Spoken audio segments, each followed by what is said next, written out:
Assalamualaikum warahmatullahi wabarakatuh. Kembali di pertemuan kedua untuk mata pelajaran prakarya bagi siswa-siswi kelas 9 MTSN 1 Wonogiri di tahun ajaran 2020-2021. Oke, kalau kemarin di pertemuan pertama itu sudah kita bahas mengenai jenis karakteristik dari bahan keras buatan serta faktor dan juga aspek rancangan serta keragaman nilai muatan di dalamnya.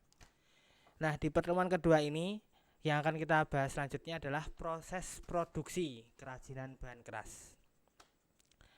Yaitu meliputi yang pertama untuk kerajinan yang itu dibuat dari bahan keras alam terlebih dahulu, yaitu kayu. Untuk proses produksi itu meliputi 4 hal, yaitu yang pertama adalah bahan. Nah, untuk bahan yang digunakan ini biasanya untuk produksi kerajinan kayu ya, menyesuaikan dengan apa yang akan dibuat atau apa yang akan diproduksi. Untuk kayu sendiri biasanya jenis kayunya itu menyesuaikan tadi, apabila mau digunakan sebagai kerajinan dengan produk kerajinan dengan fungsi pakai, misalnya dibuat kerajinan kursi seperti itu ya, biasanya yang dipakai adalah kayu yang tergolong kuat, contohnya kayu jati. Atau mungkin jika kayu itu mau digunakan sebagai barang produksi yang akan diletakkan di luar ruangan atau outdoor atau eksterior lah, itu juga biasanya adalah memakai jenis kayu yang kuat serta tahan lama. Lalu bahan yang kedua yang lazim digunakan atau yang paling sering digunakan itu adalah lem kayu. Nah, lem kayu itu di pasaran beredar luas, mulai dari yang harga murah hingga yang harga mahal. Untuk contoh yang paling sering digunakan sebagai lem untuk proses produksi pembuatan kerajinan, itu yang paling sering adalah lem, saya sebutkan merek nggak apa-apa ya, lem fog yang warnanya putih. Itu paling sering dan juga harganya terjangkau, yang biasa kita gunakan untuk membuat kerajinan. Lalu yang ketiga itu untuk finishing, itu biasanya menggunakan cat kayu ataupun menggunakan lapisan untuk melindungi kayu itu dari pelapukan. Bisa mungkin dengan pernis, politur dan lain sebagainya. Itu juga menyesuaikan dengan apa yang akan diproduksi atau apa yang akan kita buat. Lalu yang kedua meliputi alat produksi. Dalam proses produksi itu yang diperlukan yang kedua adalah alat produksi. Nah, terkhusus untuk bahan keras dari kayu, ini biasanya yang digunakan itu adalah alat-alat pertukangan. Yang paling sering digunakan adalah alat-alat pertukangan, meliputi contohnya seperti gergaji, pahat, lalu ada palu, paku dan lain sebagainya. Tetapi ada juga beberapa proses produksi yang menggunakan alat khusus, alat pertukangan khusus, maaf. Seperti contohnya mesin bubut dan juga mesin potong. Nah, itu nanti bisa searching di Google di gadgetnya masing-masing ya.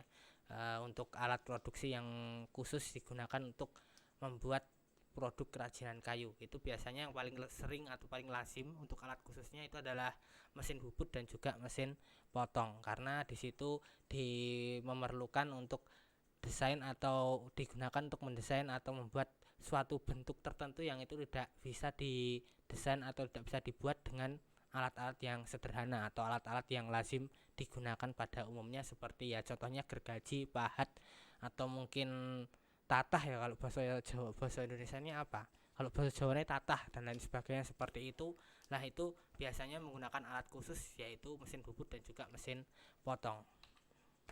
Lalu untuk produk kerajinan itu meliputi sebagai contoh saja ya, itu biasanya yang biasa diproduksi itu meliputi miniatur kendaraan ataupun benda-benda hias yang itu dibuat dari kayu. Contohnya seperti miniatur kendaraan, baik itu kendaraan laut, kendaraan darat maupun kendaraan udara. Lalu untuk benda fungsi pakai ini juga paling banyak, seperti contohnya meja, kursi dan lain sebagainya, termasuk kusen, itu adalah benda kerajinan yang dibuat dari kayu itu dengan fungsi pakai.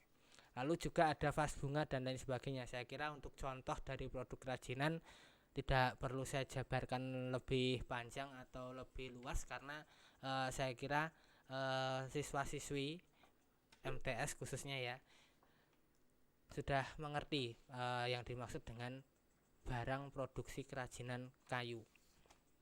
Lalu untuk proses pembuatan itu meliputi teknik pembuatan. Nah, khusus untuk kayu ini sendiri ada 4 teknik umum yang digunakan dalam membuat produksi kerajinan kayu, yaitu yang pertama adalah teknik ukir, lalu yang kedua adalah teknik bubut, yang ketiga adalah teknik potong sambung, serta yang keempat adalah teknik bor.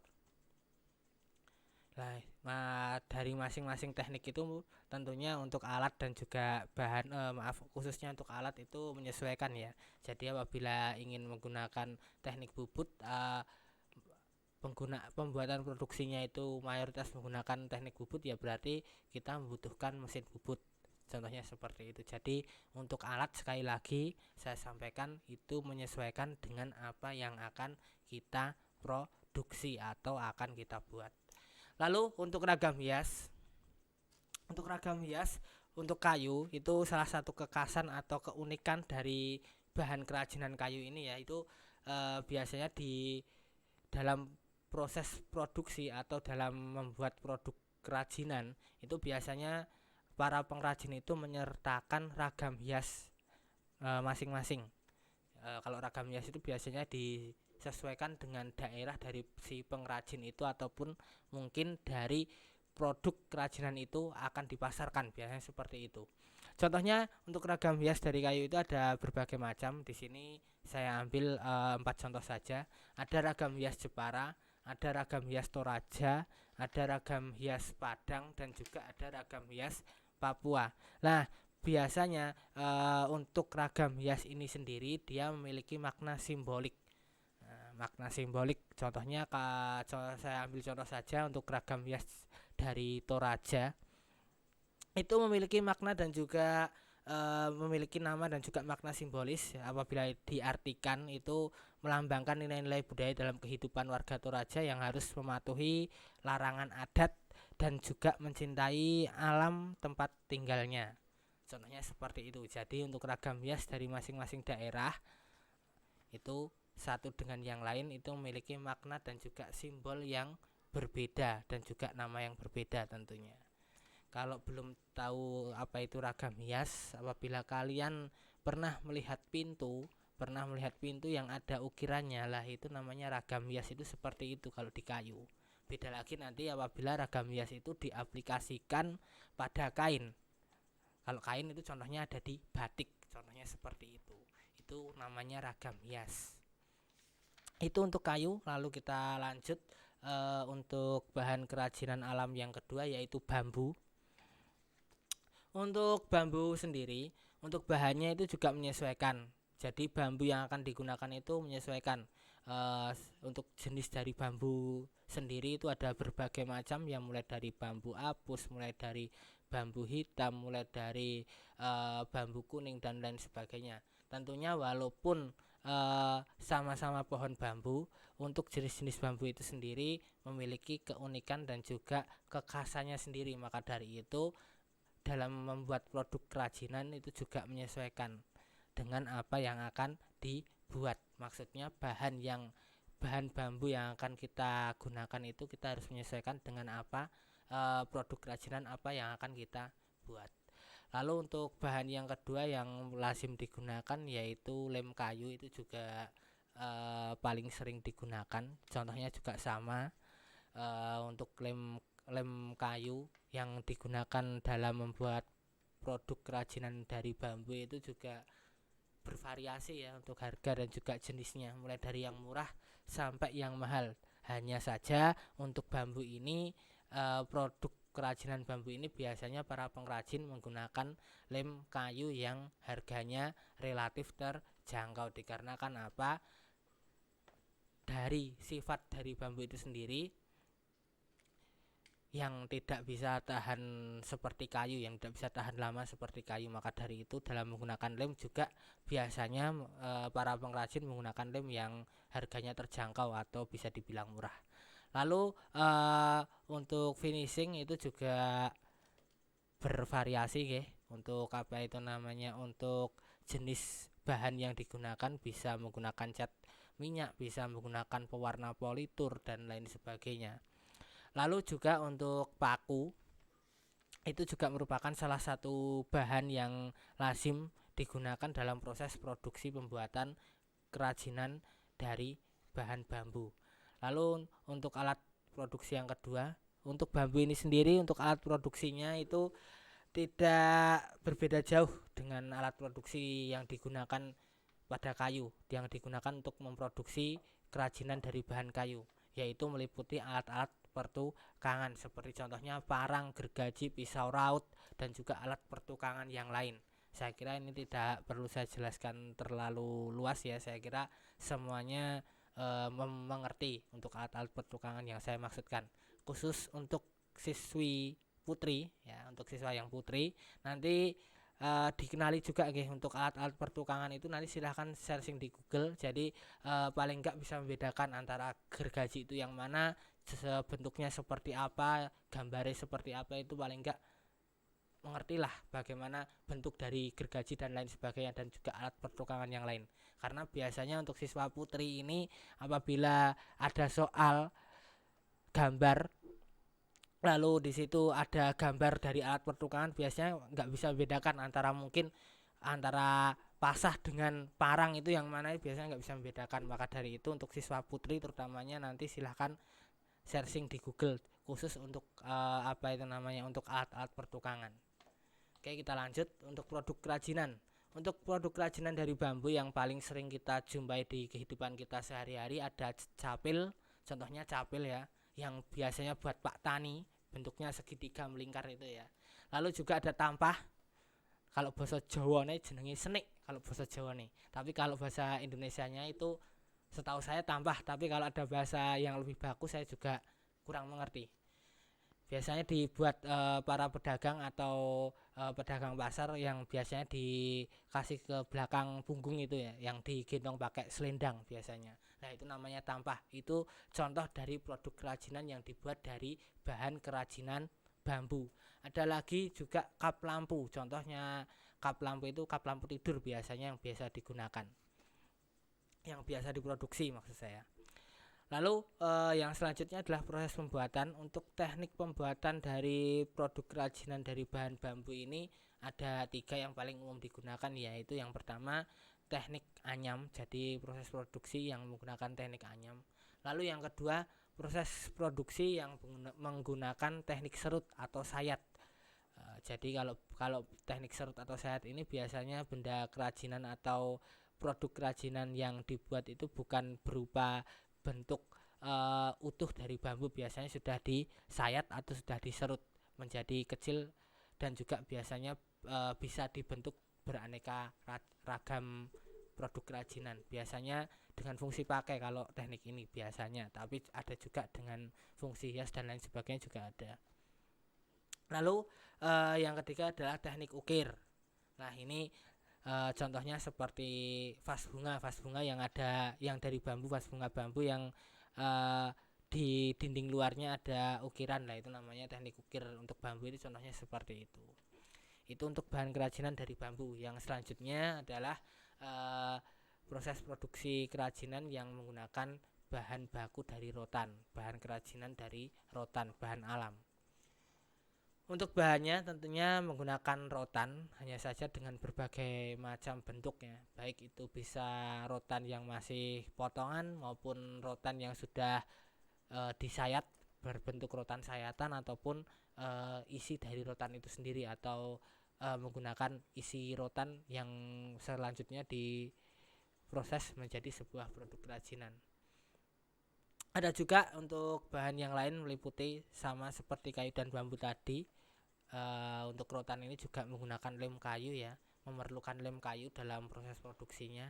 Serta untuk yang terakhir untuk proses finishing itu untuk rotan biasanya menggunakan politur. Jarang rotan itu menggunakan cat minyak, tapi yang paling sering digunakan adalah politur. Tetapi juga ada yang menggunakan cat minyak, hanya saja mayoritas untuk pengrajin rotan sebagai ending dari proses produksinya itu menggunakan politur. Lalu untuk alat produksi itu tidak berbeda jauh dengan bahan kayu serta bambu itu tadi, jadi masih berkutat dengan alat-alat pertukangan seperti contohnya gergaji, mesin bor, dan palu serta alat-alat pertukangan yang lain. Ini tidak usah saya jelaskan, saya kira sudah memahami semua ya. Jadi antara rotan, kayu, dan juga bambu itu untuk alat produksinya mayoritas hampir sama, yaitu berkutat atau hanya berputar-putar di seputar alat pertukangan seperti itu. Untuk produk kerajinan, contohnya untuk produk kerajinan rotan, ini ada aneka tas anyam, tas rotan, tas dari rotan yang dianyam. Lalu yang kedua ada hiasan miniatur, itu juga bisa dibuat dari rotan juga ya. Lalu yang ketiga ada tampah rotan. Jadi tampah itu ada yang dibuat dari bambu, ada juga yang dibuat dari rotan. Lalu untuk proses produksinya itu meliputi yang pertama adalah teknik anyam, serta yang kedua adalah teknik potong sambung untuk proses produksi dari rotan ini sendiri.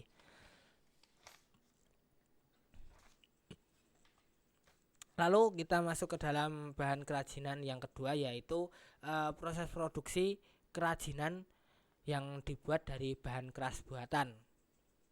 Contohnya yang pertama adalah produk kerajinan yang dibuat dari bahan keras buatan adalah bahan keras berupa kaca. Untuk bahan-bahannya ya tentu saja menggunakan kaca, lalu juga memerlukan lem kaca, serta yang ketiga memerlukan pewarna. Itu apabila diperlukan, kalau tidak berarti ya tidak usah memakai pewarna. Tetapi perlu diketahui untuk produksi dari produk kerajinan dari bahan kaca ini biasanya mayoritas tidak menggunakan pewarna, tetapi hanya beberapa saja yang untuk produk-produk kerajinan tertentu yang menggunakan pewarna, tetapi untuk mayoritas itu tidak menggunakan pewarna. Lalu untuk alat meliputi ada lap, ada juga alat pemotong kaca, amplas, lalu juga meliputi kuas, pewarna, dan juga alat yang lain. Tentu saja ini menyesuaikan juga dengan apa yang ingin dibuat.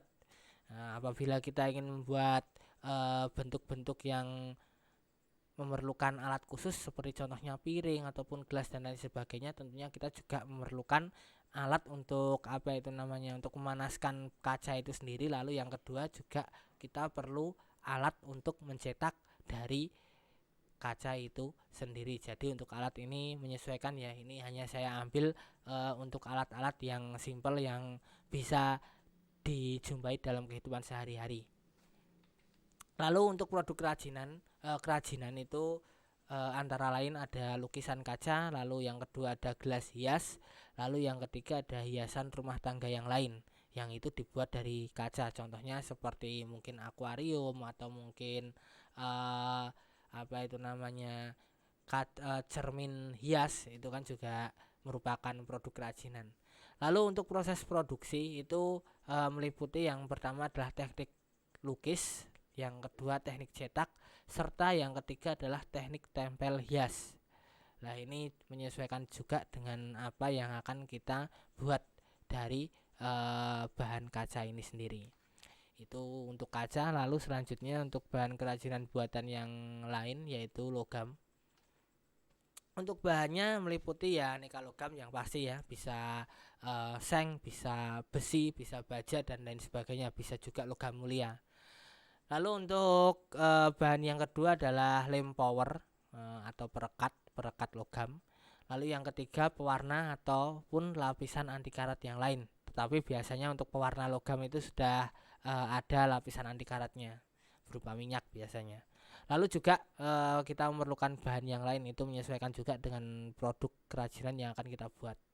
Lalu untuk alat-alat yang digunakan dalam proses produksi kerajinan itu meliputi yang pertama adalah gunting seng, itu yang paling lazim digunakan ya. Lalu yang kedua ada cetakan, terus yang ketiga juga khusus untuk barang-barang yang itu dibuat dari logam mulia itu memerlukan alat patri. Lalu juga alat-alat yang lain itu menyesuaikan juga dengan apa yang akan kita buat. Lalu untuk produk kerajinan itu meliputi aksesoris logam, saya gunakan contoh yang paling lazim dijumpai di kehidupan sehari-hari ya, seperti contohnya ada bros, cincin, kalung dan lain sebagainya. Ada juga contoh produk kerajinan yang lain yang sering dijumpai di dapur itu berupa teko, panci dan lain sebagainya, termasuk wajan itu juga produk kerajinan dari logam juga itu. Lalu yang lain, produk kerajinan yang lain berupa pagar besi, kanopi dan lain sebagainya itu juga merupakan produk kerajinan berbahan dasar dari logam. Lalu untuk proses produksi dari logam ini sendiri ada teknik cor, teknik etsa juga ada, lalu teknik ukir, teknik bubut, serta ada juga yang menggunakan teknik las. Nah, itu untuk teknik atau teknik yang digunakan dalam proses produksi logam. Ya, saya kira di pertemuan kedua cukup itu dulu yang kita bahas. Lalu nanti di pertemuan ketiga atau di pertemuan yang selanjutnya akan saya jelaskan mengenai kemasan dari produk kerajinan. Itu hanya singkat. Lalu setelah itu nanti mungkin akan saya berikan tugas pengamatan. Nah, mungkin untuk tugas pengamatannya itu nanti akan saya berikan contoh dulu ya nanti. Jadi minggu depan di pertemuan ketiga silahkan jangan lupa untuk masuk ke dalam room bahan ajar. Di situ nanti insya Allah akan saya upload atau akan saya berikan untuk contoh dari laporan pengamatan. Tugas pengamatan itu sebagai pengganti tugas praktik, karena di masa pandemi seperti ini kan nggak mungkin kita melaksanakan praktek yang mana itu kita laksanakan langsung di sekolah. Maka dari itu saya ganti nanti dengan menggunakan tugas pengamatan yang mana itu bisa kalian lakukan di rumah. Oke, beberapa hari yang lalu hingga sampai saat ini mungkin saya banyak ya menerima pertanyaan, Pak, bagaimana dengan buku dan lain sebagainya. Untuk buku digital nanti insya Allah secepatnya akan saya susulkan, karena saya cari-cari dulu yang paling cocok atau paling pas dan Pak yang resmi digunakan itu yang mana, itu yang pertama. Lalu juga ada yang bertanya, Pak, kalau kita mau cari bukunya di luar atau di toko buku di luar itu boleh apa enggak? Tentu saja boleh. Lalu untuk contoh bukunya seperti apa, Pak? Contoh bukunya seperti ini. Nah, itu nanti mungkin setelah masa pandemi itu juga akan digunakan ya, apabila kita sudah melaksanakan pembelajaran tatap muka secara langsung. Maka dari itu bagi yang ingin beli silahkan beli di luar atau di toko-toko buku terdekat.